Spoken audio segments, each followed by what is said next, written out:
Follow the money. That's what I always say. You always follow the money. Yeah. This is Follow the Money with Mitch Moss and Pauly Howard on VSiN. Welcome back. We are live downtown Las Vegas, Circa Resort and Casino. Awesome show today, in my opinion. Mike Palm, terrific. Last 30 minutes. If you miss it again, you can always get the VSiN Watch app on your phone today. And replays are going to be available from this show and every show here on VSiN. College basketball last night, got to tell you, did not see that Kentucky win coming last night. I mean, that number moved to 11.5 for Tennessee. And Kentucky was without their second leading scorer and point guard Lamont Butler. And Carr played 1 minute in the game. And they went there. They led for pretty much the entire first half. Then Tennessee hit a three to go up by 3.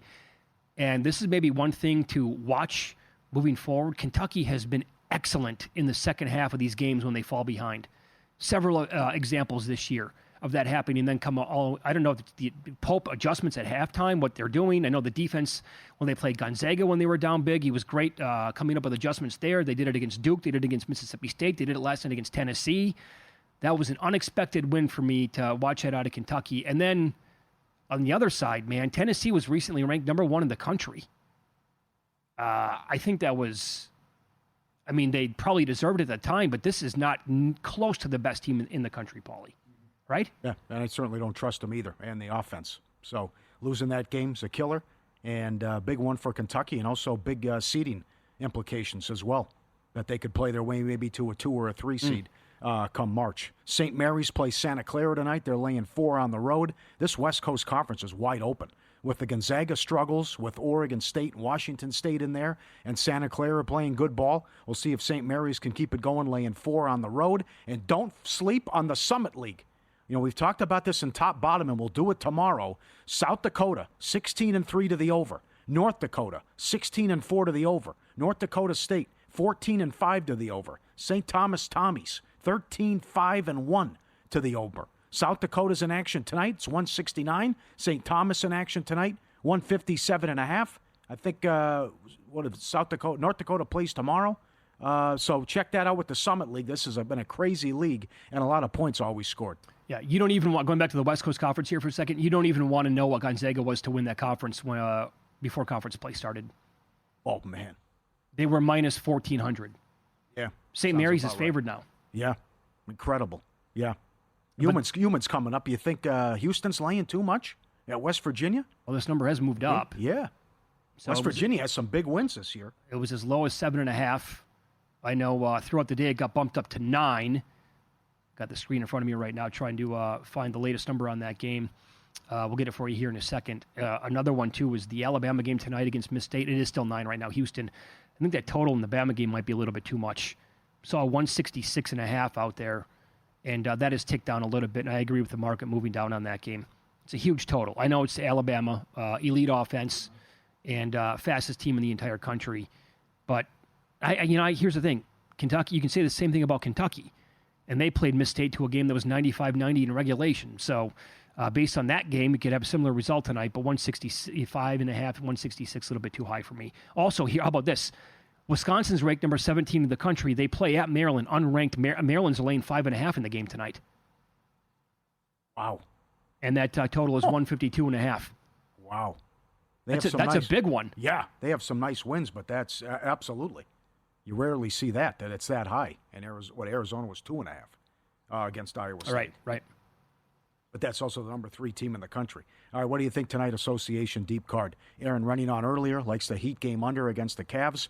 Probably responsible for the move, as you said, 228 down to 224.5. And he also loves Clippers first half as the Spurs back from France and the Clippers playing good ball and led by Powell, what he's doing. And his overrun, if you fire up the prop analyzer, 27-11 overrun on his points, and come down to plus 150 now to win most improved player. Yeah, Aaron Renning said that he calls it, I bet him around the world. So to him, that means he bet Clippers first quarter, first half, and then for the game.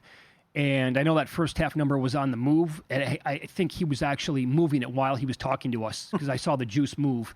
So it was Clippers first half was between 1.5 and 2.5.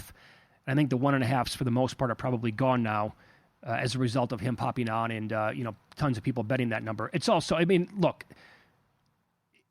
think about the spot here for the Spurs and also the Pacers. And he also did say that, coming back from France, first game back now, Pistons, by the way, now the Pacers have the Pistons number. They won 6 out of 7, and some of these games haven't been close. Detroit did win one game earlier this year, but he did take a little bit of a bet on Indiana, and I think that touched now 6. That was up to as high as 7.5 earlier today. Cade Cunningham, 29 and 13, over 1.5 made threes on the year.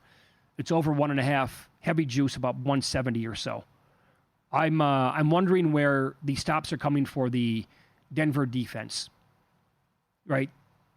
Because their last 3 games, they've allowed 129, 133, and 123.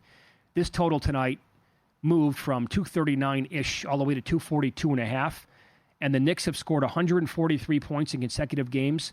And the first time they played, New York put up 140-plus on Denver. So you have like this... The number 2 offense against the number 4 offense. That's incredible offense over. I bet the team total over for the Knicks, 122.5. They also been cashing a ton of tickets, betting the points, rebounds, and assists over with Joker. The numbers he's putting up. So they just had that crazy game against Memphis. They've been a great over team, high-scoring game, and I certainly like the over here. And wouldn't mind it Saturday against the Lakers, who are 22nd in defense on Saturday night. Still waiting for the Clippers to get back home, sitting on some numbers there. And, and some people have compiled numbers on the home court advantage.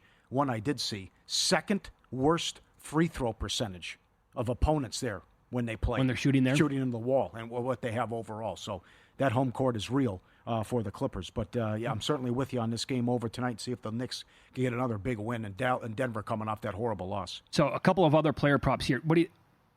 Joker is even money or thereabouts to have a triple-double tonight. Yeah. Playing at the Garden. Yeah. I think he'll get it.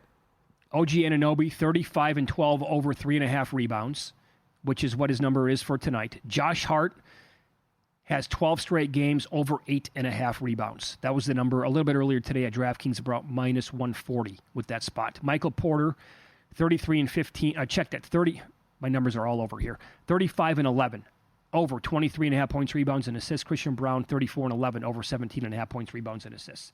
Yep. I bet this one. I'll have it in pocket. I'll tell you what it is right now. In the Kings 76ers game, for a player prop, how much do the Kings play to Aaron Fox tonight? They made it public that we're going to, come on, you know our number, call, we're going to answer, and you can have De'Aaron Fox. Not only that, is it Clutch?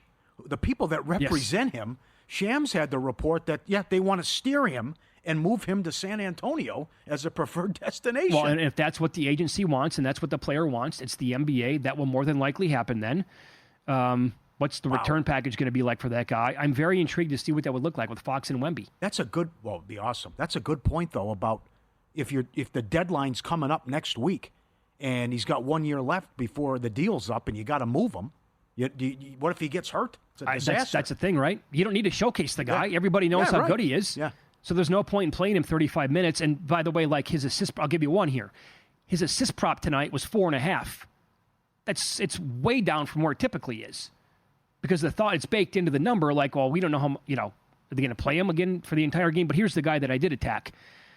And I don't think that part was baked into Malik Monk's assist number. Because in theory, if Fox doesn't get as much run tonight, that means Monk's going to be out there with his, full allotment of playing time, maybe even a little bit more tonight, or maybe even more usage as the facilitator. So last 10 games, he's 8 and 2, over 6.5 assists. I had to bet it today when it was plus 110 with Malik Monk. And Sabonis. Yep, he's your big boy. Yeah, a couple things here. He's 31. Now, his assist prop, because of Fox, was bumped up to 7.5 for tonight. But he's 31 and 12, under that number for assists. But the big boy, as you said, is him making a three-pointer. 12 straight games. Yes. Now, it's risky business because he only takes 1 or 2 a game. So the attempts aren't there. But again, it's hit 12 in a row. In the last game, he hit 1 for 1. And there's a lot of 1 of 2s and 1 of 2s and 1 of, it's incredible that he hardly takes any. But he's done it 12 in a row. So come right back with it again. But it's minus $2 for a reason. But that's an incredible stat and a number. And always check that stuff out, VSiN.com and the prop analyzer. Yeah. Good card tonight, too. I think we should have been stronger on Tyrese Maxey yesterday. I regret that one. As soon as the game was happening, he had like 15 in the first quarter.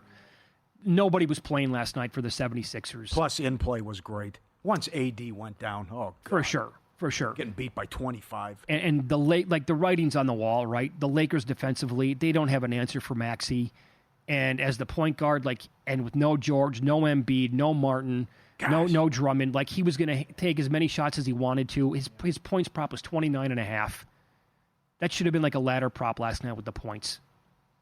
I know it's woulda, coulda, shoulda. I had that thought in my mind yesterday, and I never bet it. I never put it out on the air either. Oh, well, you missed some. Yeah, your Wizards in action. 6.5.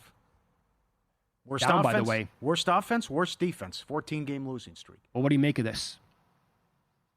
The number was 7.5. Still, it's a lot for Toronto. It's a big number for they were Toronto. great. Yeah. So does this mean that you would have 6 wins on the year? Do you want to put Toronto in on moneyline parlays tonight?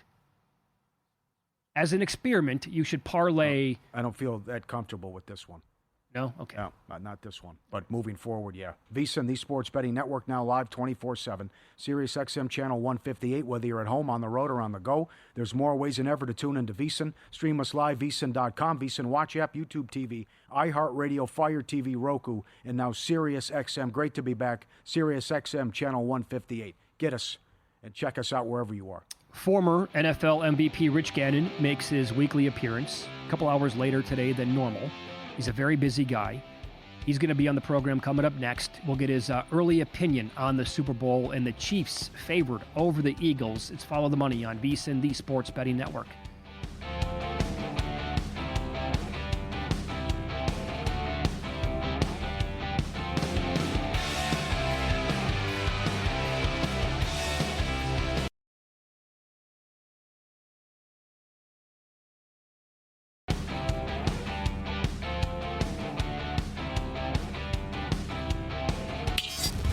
This is Follow the Money on VSiN.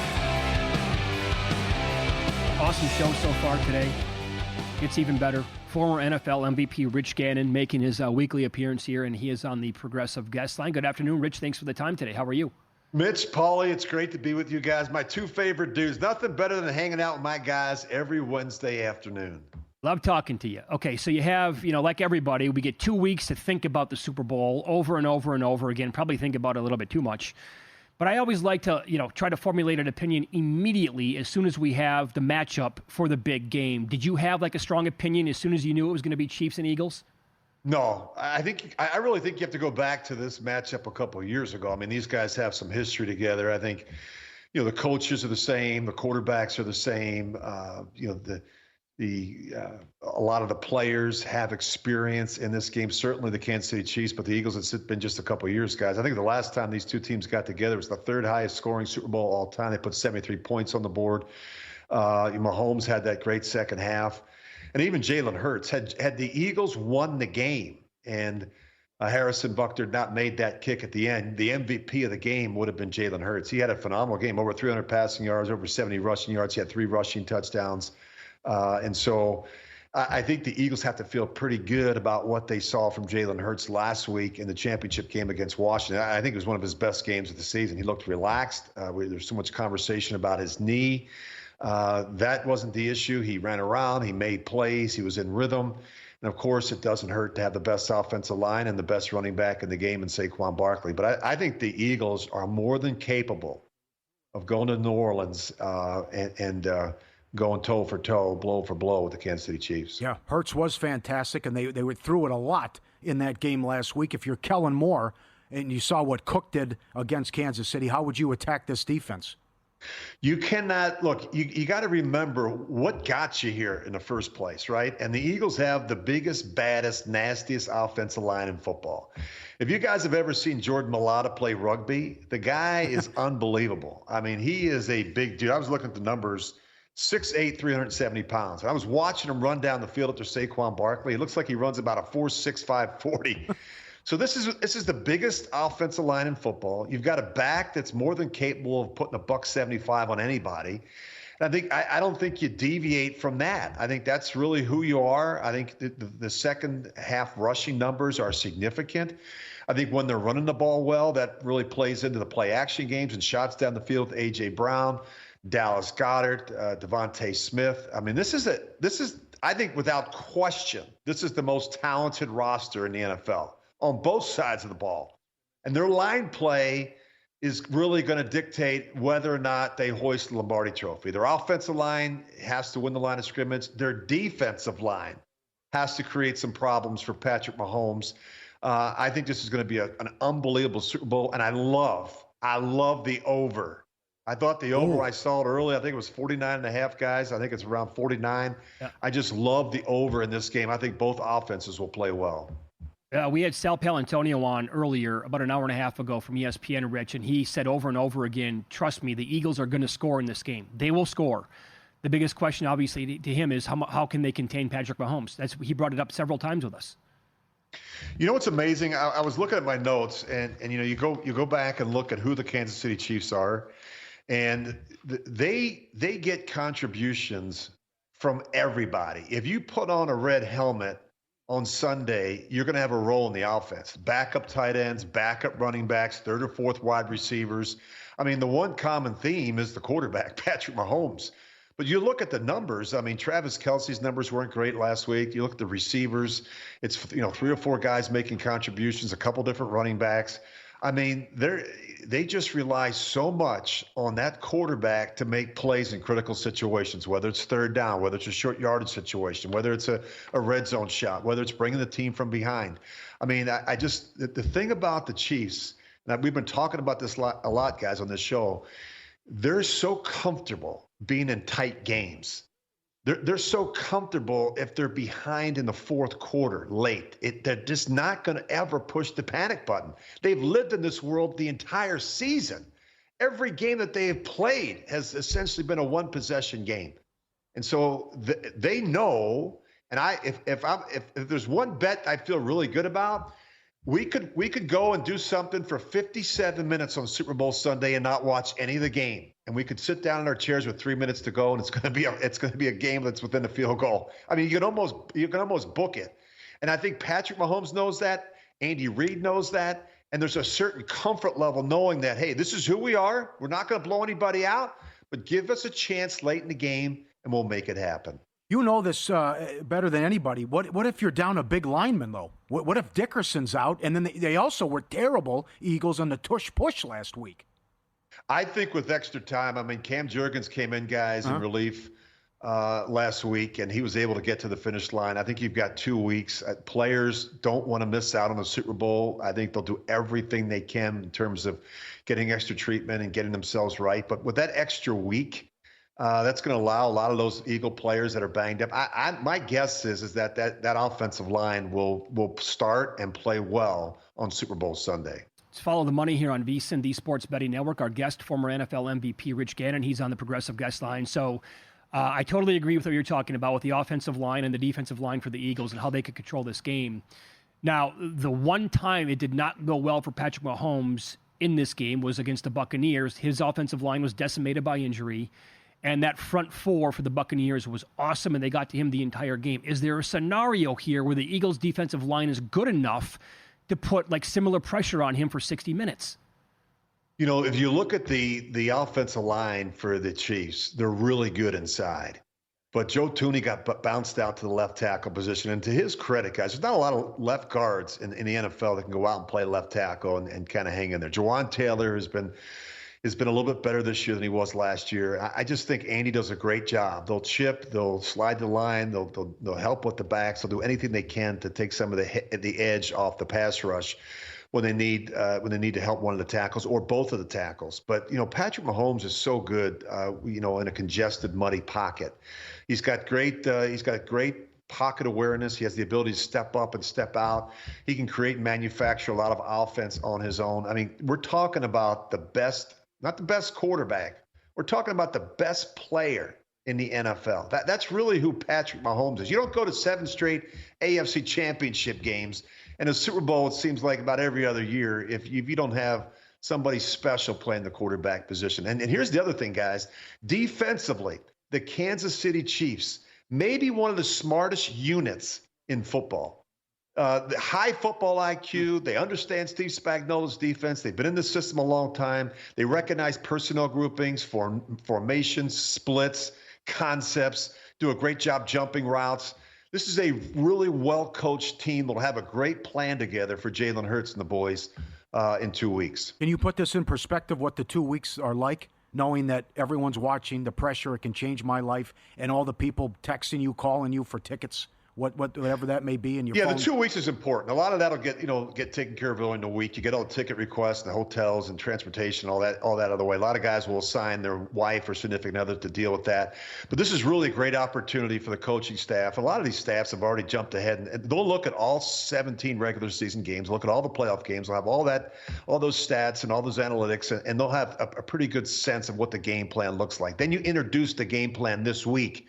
So they'll be out there mostly walkthroughs and some light practices. They may have a padded practice once this week, maybe not. But you want to have a padded practice or two before the game. There's no question about that. But I think by the time they roll in to the Super Bowl next week, we do that media night on Monday. These guys have a pretty good sense of who the opponent is, what their strengths are, what their weaknesses are, what their tendencies are, and a pretty good grasp of what the game plan looks like. Then they fine tune it next week and start to ramp up on Friday to get ready for what is I'll tell you, from the time you walk off the practice field on about 1 o'clock on Friday afternoon, I'm telling you guys, it is a long time before kickoff on Super Bowl Sunday.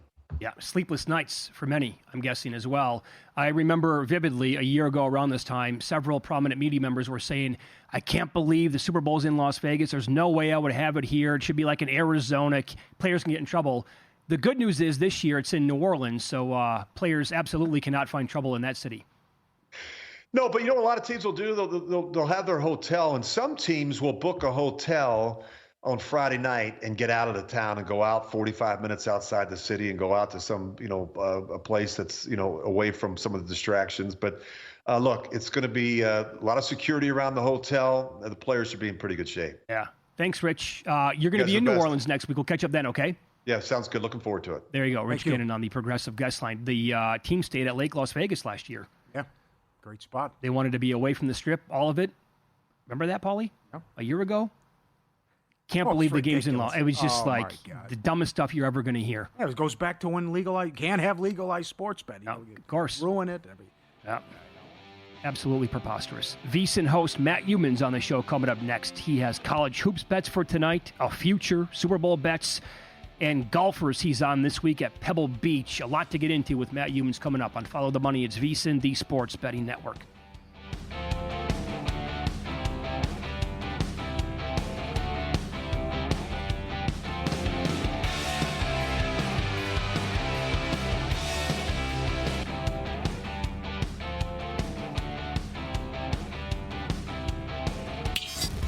This is Follow the Money on VSiN.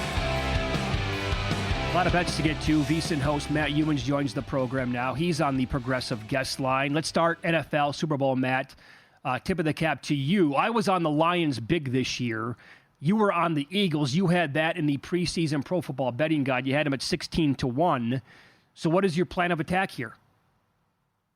Well, you know what? The Lions might have been the team out of the NFC if they didn't lose 8 guys off their defense, right? So you can't feel too bad about that.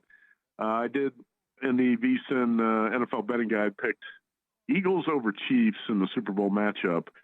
And I wish I had bet that exact. Wow. Because that was 59-1. Oh. And, Circa had that up 59-1. It's a lot better than the 16-1 I've got on the Eagles to win the Super Bowl. But I'm not going to bet the Eagles in this game. That's my bet in this game. I'm going to look to play this live and try to grab the Chiefs at something like +3 or better.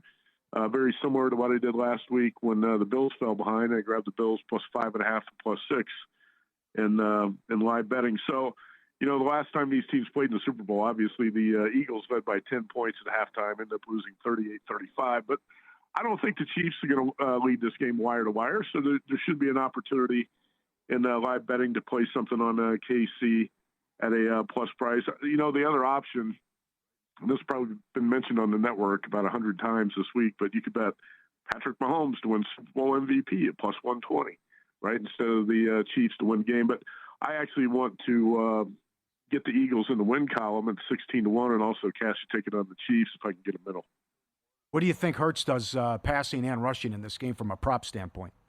The passing is so random. I don't know. He went for 131 and 128 in the first two playoff games, and then had a breakout game throwing the ball last week. I think Saquon Barkley is going to go off in this game. And if you look at what the KC defense has done, allowed average of 148 yards on the ground in the first couple playoff games. I think Barkley and the Eagles, especially Barkley, can get what he wants to on the ground for the most part in this one. And that's why I'm more inclined to bet Barkley to win MVP at about 3-1 odds than anyone else on the Eagles, because I don't think Hurts is going to have as many running opportunities as some people might think. Actually played Hurts under 38.5 rushing yards. But I'm not going to argue with anyone who wants to bet Barkley over that rushing yards total. Even though it's high, I think there's a great chance he goes over it. And what do you think an MVP? Well, I'm thinking Barkley at about 3-1. But again, I haven't played that yet, so I don't want to throw it out there. This is something I'm considering because, obviously I need the Eagles to win the game. And on the flip side is, if they don't, Patrick Mahomes is probably going to be the MVP, right? You got plus 120 out there on him. Sure. College basketball, the Johnnies were awesome last night against Georgetown. Do you think is there a number out there, in your opinion, that exists that is worth betting for them to win the whole thing? Yeah, no doubt about it. You watched that game last night. They were up 41-11 on Georgetown on the road. And I've actually touted St. John's. I look back, I made the bet on St. John's in April. And I bet St. John's at 80-1. Well, guess what? This team's first in the Big East. Looks even better on the floor than I thought it did in paper in the offseason. And BetMGM still got 60-1 out there. So I've had the question from people the last couple of weeks, where's the value on the college basketball futures board? Because a lot of bettors are getting into college hoops with football coming to a stop. And St. John's is my first answer. I think that if you grab that 60-1 of BetMGM, I mentioned that last night in JVT, and I think a couple of our listeners bet it. Rick Pitino has got a lot of talent on this team, and that's a coach I believe in. So at that number, even 50-1, 60-1, I think St. John's is your number one long shot play right now. All right. There was a good article, too. I think it was from Pat Forty, just mentioning the players are so afraid of the wrath if they lose a game, dealing with Pitino as well. And they blew 2 games earlier this year as well. I agree with you on this one. I think West Virginia, who has a pretty good resume with some big wins, catching 9 at home against Houston. What do you think? It's interesting because if you look at West Virginia's resume, this Mountaineers got some big wins, including beating Kansas on the road. And they played really well at home against some good teams. And getting 8, they got one of the better players in the country, maybe you haven't heard of, and I'm sure you guys have, but Javon Small has been a stud for the Mountaineers. About 20 points per game, 21 points per game in the last 3, 35% three-point shooter, but one of the best players in the Big East. Now, the thing about the Mountaineers, they've been very inconsistent. They look great one game and got awful the next. Hopefully, they show their good side tonight.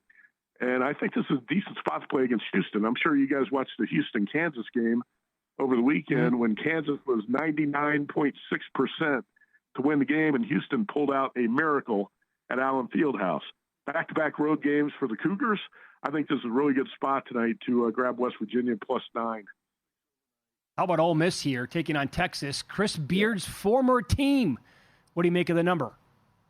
Well, it was 6 overnight, and I think this game means a lot to Chris Beard. It also means a lot to Beard because the Rebels have lost 3 in a row. They're 15-5, but the 3 losses, one was in OT, another by 1 point, another by 8 points on the road at a really good Missouri team over the weekend. And it was a week ago when Ole Miss led almost wire to wire against Texas A&M and coughed the lead up in the final 30 seconds and lost. So I think Beard's going to have this team highly motivated for this game, 3-game losing streak against his former team, like you said, the Longhorns. I don't play many favorites in this price range, but I'm on this one. I laid 6 with Ole Miss. What'd you do with the golf tournament? And Scheffler makes his return. Did you do anything with Scheffler? Let's start there. Scheffler went out and played the practice round yesterday and birdied the first 6 holes. When you hear something like that, it makes you really hesitant to bet too many futures all over the board, right? Yeah. Because if he's out this long and he can step back in, he's got his A game, I'm not going to spray futures bets all over the board here. I did bet Scheffler top 5. It's about even money. You're going to see minus 110, plus 110 out there. I think Scheffler top 5 is a pretty good bet. I also played Ludwig Oberg at, top 10 at about plus 160. Patrick Cantlay, 20-1 to win. I actually bet Oberg to win at 20-1. Cantlay to win at 20-1. Cantlay top 10 at 2-1. Patrick Cantlay, not a player I really like, and he went winless last year. But his last 4 appearances at Pebble Beach, 11th, 4th, 3rd, and 11th. So if you bet him top 10, I think that's a really good play at plus 200. Mitch, I'm also going to get suckered in on Maverick McNeely here. Here we go. Yep. 2 top 5s. He grew up on the Pebble Beach course, and you can find Maverick at about 60-1. I also played him top 10 at plus 450, and I can't resist. Maverick McNeely finally won a tournament in the fall, and we always thought if he was going to win a tournament, it's most likely to be at Pebble Beach where he grew up. This course is in his backyard. Also want to mention it's great to have America's golf handicapper Wes Reynolds back in the house. Very good. Yeah, and you can get his selections at VSiN.com. It's awesome to have him back. You can speak to this because you've known him for a long time. You were doing long shots here, the podcast with him for a long time, betting golf as well. That dude has hit 3 consecutive outrights on the PGA Tour. Harris English at 100-1. He had Nick Taylor at 115 and Sepp Straka at, 50-1 sprinkled in there? Yeah, it's incredible. The 3-week run he's just had. Some people are going to say, well, there's no way that can continue. Well, that's the best 3-week run I've ever seen a golf handicapper have. No kidding. And I have to be candid. I just met Wes Reynolds for lunch at Burger King, and he rolled up in a Rolls Royce. So everything. Rolls Royce at Burger King, no doubt about it. All right, Matt. Thank you. Best of luck tonight and this week. Okay. Okay, you bet. Thanks. Yeah. Right. There you go. He was on the progressive guest line. Good to have Wes back in the mix. Honestly, 3 straight. Come on. That is a heater of all-time heaters. Morikawa, Day, Cantlay, and for his other picks, read them, VSiN.com. As he's on a couple other guys with the long shots. It is nuts. Ready to try something different? Sign up, start playing the ponies on First Bet. First Bet U.S. based offers wagering on hundreds of races every day across the country and around the world. Sign up firstbet.com, promo code VSiN200. Claim a 20% rebate for your first 60 days, up to $200. Head to firstbet.com today. Starting to feel it today. Great job, Westgate, William Hill, Caesars. A lot of creative props hit the board in the last 12 to 24 hours. And there's some great stuff up there now with these Super Bowl props. Well, and then by Thursday night / Friday morning, every spot, specifically here in Las Vegas, will have everything available then. Your big ones tomorrow at the Westgate. Yep. Both teams have a 1-yard touchdown plus 310. Shortest drive for a score, 59.5 seconds. Will there be a kick off the crossbar or upright, plus 550. Quarterback to have negative rushing yards, 50-1. Touchdown on 4th down, plus 280. Drive starts inside the 5, plus 140. Team to come back down double digits and win, plus 375. Great stuff up here. I am going to hate myself if I don't bet Saquon Barkley to win the MVP, and he does. Okay. I will not hate myself if I don't bet Patrick Mahomes to win the MVP, and he does. It's plus 110, plus 120. Yeah. But almost 3-1 available on Barkley with the year that he's had. So in-pocket plays up next. And by the way, I'm looking at what Mahomes did specifically in the second half against the Eagles 2 years ago in the Super Bowl. The numbers are unreal. I'll share them coming up next.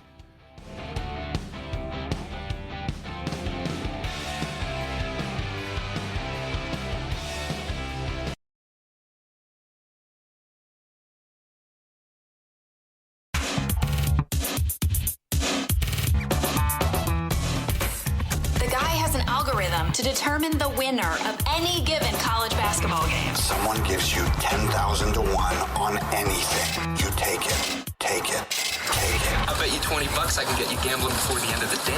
No way. I'll give you 3-1 odds. Nope. 5-1. Nope. 10-1. You're on. All right, they're coming fast and furious.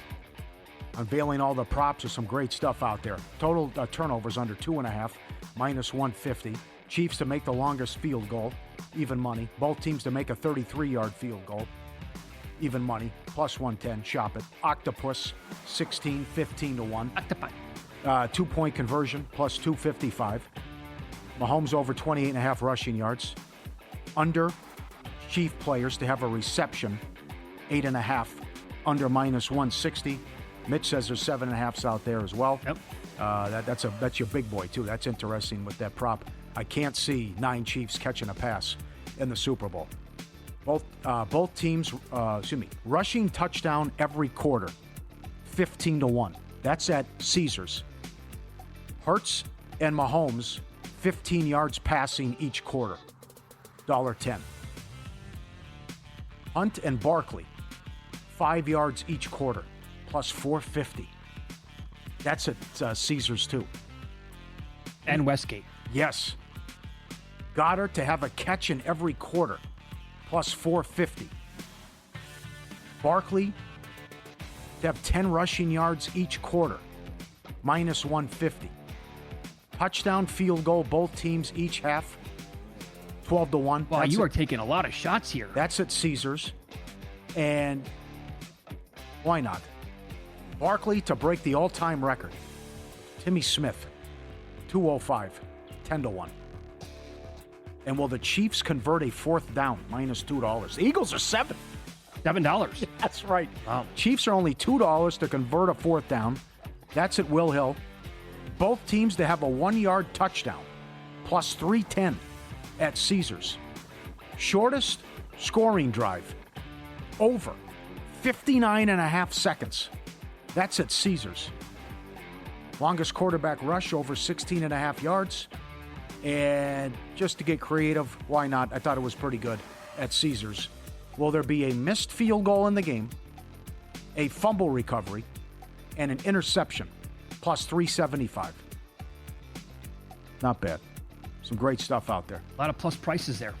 And I also like longest touchdown drive under 80.5 yards, -140. That's at Will Hill. And boy, you took a bad beat last night. Well, Blackhawks Lightning first period over. Hate that. Right away they score. Nothing the rest of the way. So I went back and forth, by the way, because it was also a good angle for the goal in the first 10. Yep. Didn't bet that, though. Went over because Blackhawks have been so good now, again, on the first periods. And it is what it is. That happens, man. And look, both teams had plenty of chances because the power play opportunities. I think they combined for like 20. Don't quote me on this. I think it was like 20 penalty minutes in the first period alone. So, but they couldn't get another one home. Simons got there over 20.5 points. That was sketchy. He did like nothing in the first quarter. Had 14 at halftime. Did nothing in the third quarter. Then he had 25 in the game. And that was a back-to-back for the Bucks. Must have been tired legs in the second half because the Blazers ran him out of the gym.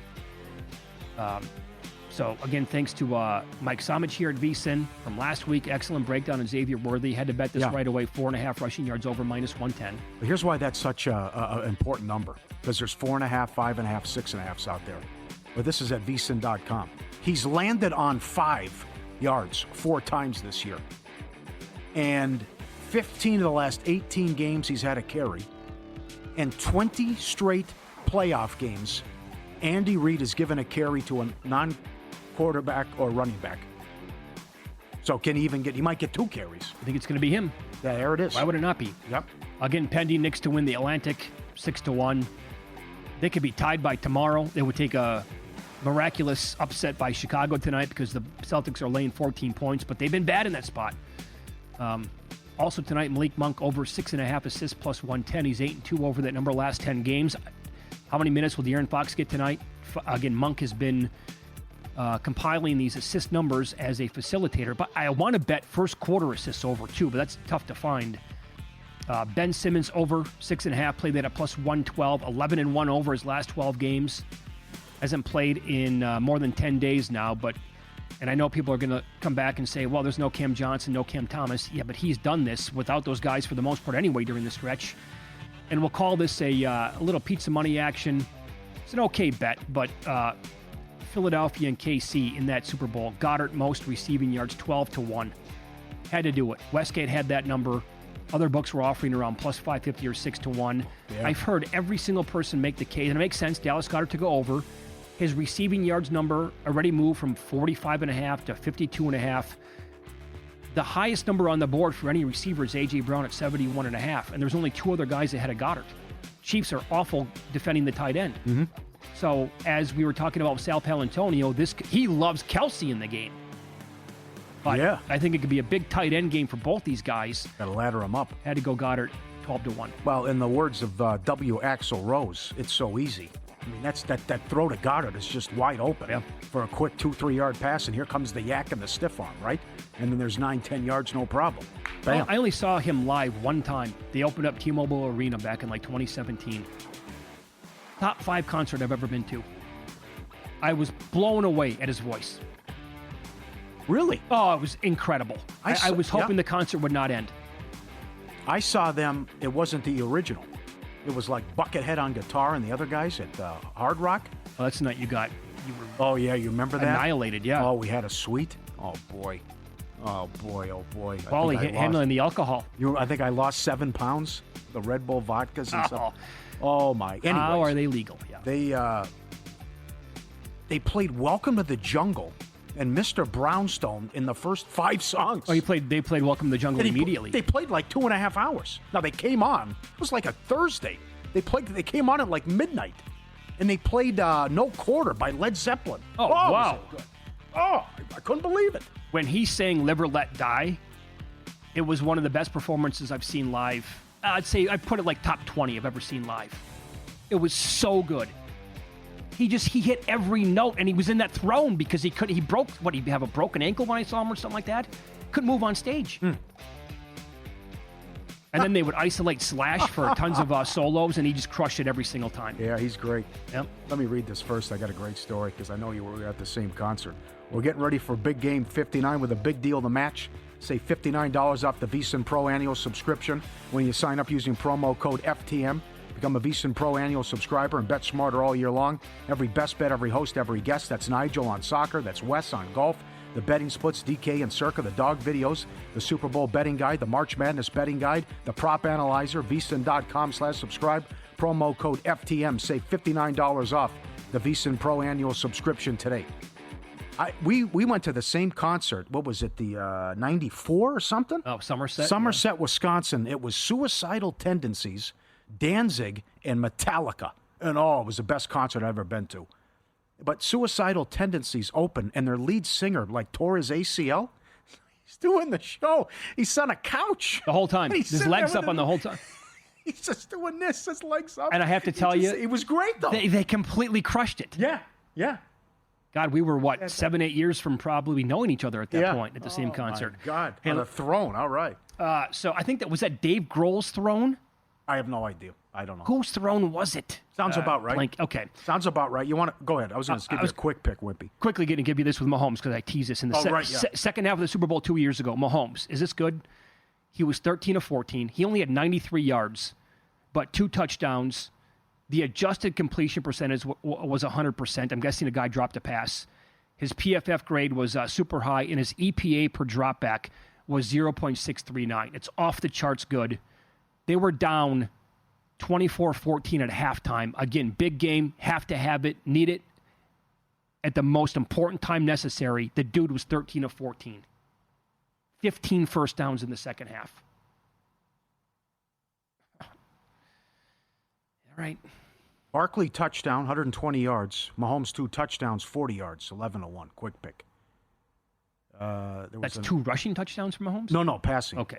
There was another one here I thought that wasn't outlandish.